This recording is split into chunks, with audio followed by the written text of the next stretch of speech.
itu kan suara sebagian kecil rakyat kita. Kenapa? Mungkin sebagian ngerasa keganggu hidupnya masih kurang ya. Once saya ciptakan pertumbuhan ekonomi 6%, 7%, itu akan hilang dengan otomatis.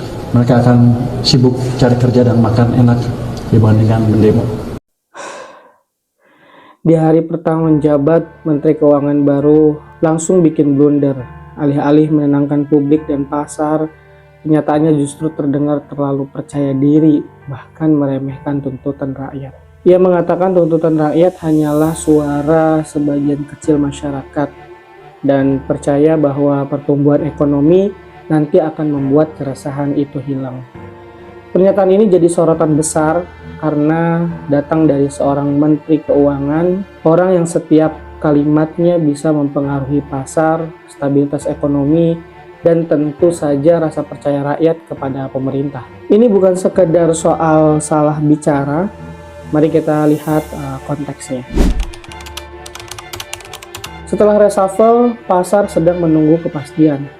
Bagaimana arah fiskal, bagaimana disiplin anggaran dijaga, bagaimana pemerintah memberi sinyal menenangkan. Tapi yang muncul justru nada arogan, seolah keresahan rakyat dianggap kecil.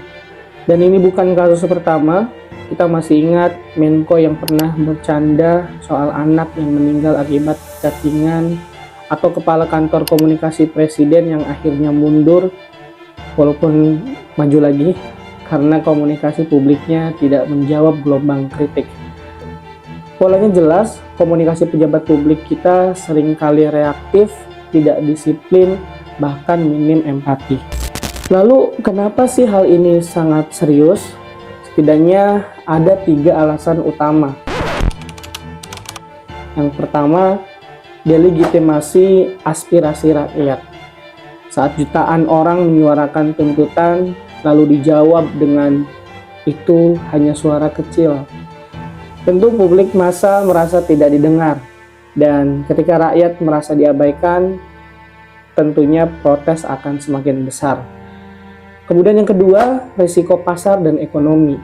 Menteri Keuangan itu bukan hanya pejabat politik, tapi juga simbol kepercayaan investor. Setiap kata-katanya adalah sinyal. Kalau sinyalnya salah, pasar bereaksi negatif, rupiah melemah, IHSG pun jatuh. Kemudian yang ketiga, efek domino di kabinet.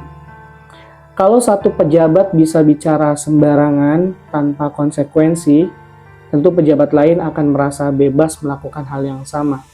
Akhirnya narasi pemerintah jadi tercerai-berai, tidak konsisten, dan mudah dipelintir oleh lawan politik. Lalu apa sih yang seharusnya dilakukan oleh para pejabat publik ini? Dalam perspektif komunikasi, setiap pejabat publik setidaknya harus memegang 5 prinsip komunikasi.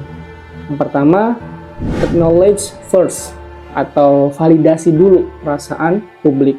Akui keresahan mereka, baru kemudian berbicara dengan baik. Kemudian yang kedua, no overclaim. Jangan overclaim atau sok pede. Bicara dengan jelas, jujur, apa adanya, bahkan lebih baik ditambah dengan data-data. Kemudian yang ketiga, one voice policy. Semua kementerian harus satu suara. Tidak boleh ada menteri A bilang begini, menteri B bilang sebaliknya. Kemudian yang keempat, market sensitivity. Khusus pejabat ekonomi sadar bahwa setiap kalimatnya bisa bikin pasar bergejolak, jadi setiap kata yang akan dikeluarkan harus melalui screening pasar dulu sebelum diungkapkan. Kemudian yang terakhir, yang kelima, correct and commit. Kalau salah ucap, jangan dibiarin. Segera koreksi, minta maaf, dan tunjukkan komitmen dengan langkah nyata. Dengan berulangnya krisis komunikasi dari para pejabat pemerintahan sekarang, di titik ini mungkin Presiden Prabowo harus benar-benar lebih serius untuk memperhatikan manajemen komunikasi para pembantunya.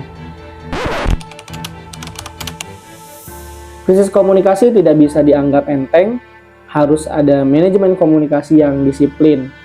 Satu narasi, satu suara, penuh empati, berbasis data, dan peka terhadap masyarakat. Seorang pejabat mungkin bisa salah kebijakan dan diberi waktu untuk memperbaiki. Tapi kalau sudah salah komunikasi, dampaknya sangat instan. Menyinggung rakyat, mengguncang pasar, bahkan merusak kepercayaan. Presiden perlu memastikan setiap menterinya bukan hanya pintar bekerja, tapi juga bijak dalam berbicara. Karena di era digital, kata-kata lebih cepat menghancurkan kepercayaan dibandingkan kebijakan yang salah. Komunikasi publik bukan sekedar formalitas, ia adalah kunci legitimasi. Dan pemerintah yang gagal mengelola komunikasi, pada akhirnya akan gagal mengelola kepercayaan publik.